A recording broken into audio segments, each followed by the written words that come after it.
السلام علیکم پیارے ویورز، امید کرتی ہوں کہ آپ سب خیریت سے ہوں گے۔ آج میں جو پیغام لے کر آئی ہوں وہ انجینئر صاحب کے بارے میں ہے۔ آپ سب سے دعا کی اپیل ہے کہ آپ سب مل کر دعا کریں، ہمارا یہ مسئلہ حل ہو جائے۔ ہمارے لیے یہ بہت مصیبت کی گھڑی ہے۔ ہمارے جو انجینئر صاحب ہیں، آپ سب مل کر ہمارے لیے دعا کر سکتے ہیں۔ آپ کی دعا کی تو فعل ہی ان کی رہائی ہو سکتی ہے۔ ہم بہت زیادہ پریشان ہیں، آپ سب نے ہمارا ساتھ دینا ہے۔ ہم پہ جو مشکل وقت آیا ہے، انجینئر صاحب جو ہیں، آپ سب کو پتہ ہے وہ اس وقت جیل میں ہیں۔ ان کی رہائی کے لیے دعا کی اپیل ہے۔ اللہ پاک نے اگر ان کو عزت دی ہے تو اللہ پاک کی عزت دینے والے ہیں، جیسے وہ قرآن پاک میں فرماتے ہیں وَتُعِزُّ مَن تَشَاءُ وَتُذِلُّ مَن تَشَاءُ، وہ جسے چاہے عزت دیں، جسے چاہے ذلت دیں۔ اگر اللہ پاک نے آج ان کو عزت دی ہے تو یہ اسلام کی وجہ سے ہے۔ اگر سب مل کر آپ ان کے لیے ہمارا ساتھ دے سکتے ہیں، سوشل میڈیا پر ہمارا ساتھ دیں، ان کی رہائی کے لیے ہمارا ساتھ دیں، ہو سکتا ہے آپ کے ساتھ ہی ان کی بھلائی ہو جائے۔ ہم بہت زیادہ پریشان ہیں۔ اللہ پاک نے ان کو عزت دی ہے تو ان کا اپنا ایک مقام ہے۔ اللہ پاک نے اسلام کی وجہ سے ان کو عزت دیا ہے۔ آپ ہی ہمارے ساتھ مل کر ان کے لیے رہائی کی اپیل کریں۔ جو بھی علماء حضرات ہیں، ایسے وہ بہت زیادہ مشکل میں ہیں، سب نے مل کر ان کا ساتھ دینا ہے۔ خواہ ان کا اتنا بڑا کوئی ایشو نہیں تھا جتنا اتنا بڑا ایشو بنا دیا ہے۔ اس نے کوئی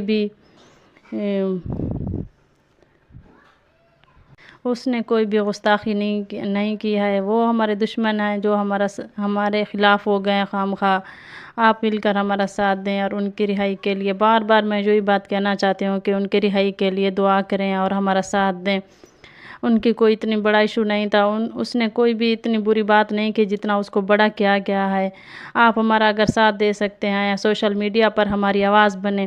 آپ کو پتہ ہے ان کی فیملی والے کتنے پریشان ہیں، ان کا بھی کوئی پتہ نہیں وہ کن حالات میں ہیں، ان سے ملاقات بھی نہیں کرنے دی جا رہی۔ آپ اگر ہمارا ساتھ دے سکتے ہیں تو ہماری سب دوستوں سے، بہن بھائیوں سے اپیل ہے، درخواست ہے کہ ہمارا ساتھ دیں۔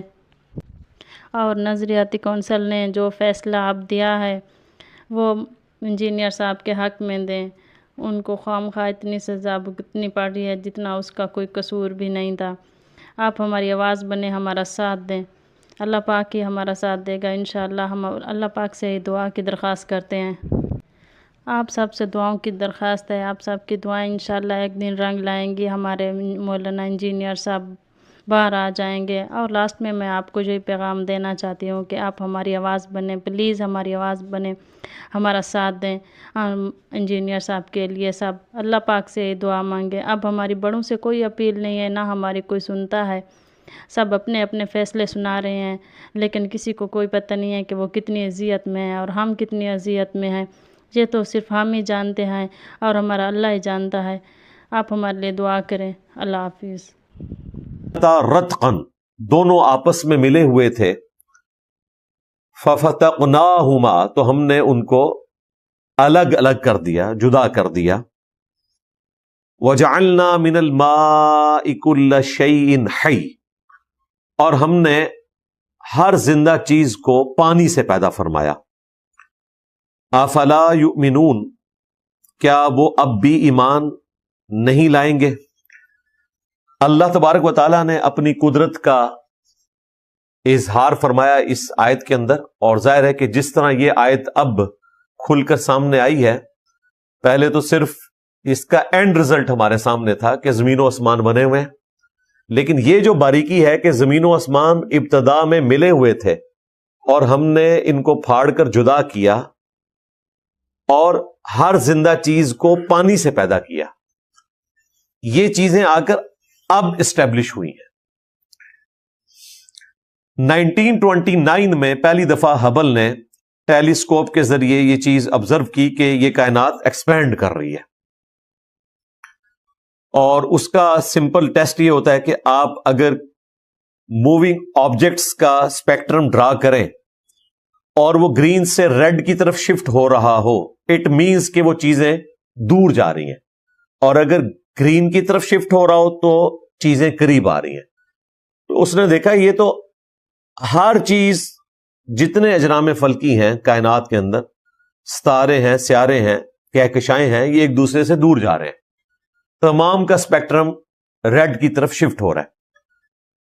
تو اس کو یہ آئیڈیا کلک کیا کہ اس کا مطلب ہے کہ یہ کائنات کسی ایسے نقطے سے سٹارٹ ہوئی ہے جو ایک سنگل پوائنٹ تھا، وہاں سے یہ چیز پھیلی ہے اور اتنی بڑی کائنات وجود میں آئی۔ اس کو سائنٹسٹ نے نام دیا کہ ایک ایسا سنگل پوائنٹ ہے جس کا والیوم 0 تھا لیکن اس کی ڈینسٹی انفینٹ تھی، یعنی کریشن ایکس نہیں لو، کوئی چیز موجود نہیں تھی، اس میں سے اتنی بڑی چیز نکلی۔ اور آج تو ہمیں سائنٹسٹ بتا رہے ہیں، ایسٹرونومی کی فیلڈ کے لوگ، کہ اس کائنات کی چوڑائی جو اب تک دریافت ہوئی ہے وہ آلموسٹ 63 بلین لائٹ ایئرز ہے، 63 ارب نوری سال۔ ایک نوری سال یہ ہے کہ لائٹ اگر مسلسل ٹریول کرتی رہے بغیر کسی روک کے تو ایک سال میں جتنا وہ فاصلہ طے کرتی ہے وہ ایک نوری سال ہے۔ اور اس کائنات میں لائٹ سے زیادہ کوئی تیز رفتار چیز ابھی تک ڈسکور نہیں ہوئی، اسی لیے اسے یونیورسل کانسٹنٹ کے طور پر بتایا جاتا ہے۔ آئنسٹائن کی ایکویشن میں E=mc² میں c جو ہے وہ ویلاسٹی آف لائٹ ہے، اور وہ اتنی تیز ہے کہ لائٹ زمین کے 7 چکر کاٹ سکتی ہے ایک سیکنڈ کے اندر۔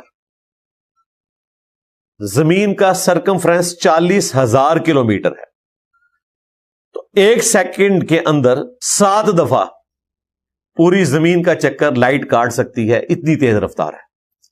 اور یہ رفتار بنتی ہے 1,86,000 میل فی سیکنڈ، ایک سیکنڈ میں 1,86,000 میل، جو آلموسٹ 3 لاکھ کلومیٹر بنتے ہیں۔ یعنی لائٹ ایک سیکنڈ میں 3 لاکھ کلومیٹر طے کر لیتی ہے۔ آپ سوچ بھی نہیں سکتے، ایک سیکنڈ میں 3 لاکھ کلومیٹر۔ اسی لیے کائنات کے فاصلے نوری سال میں لائٹ ایئرز میں ماپے جاتے ہیں۔ ایک سال میں لائٹ کتنا فاصلہ طے کرے گی؟ جو ایک سیکنڈ میں 3 لاکھ، وہ تو بلینز آف کلومیٹر، بلکہ بلینز آف کلومیٹرز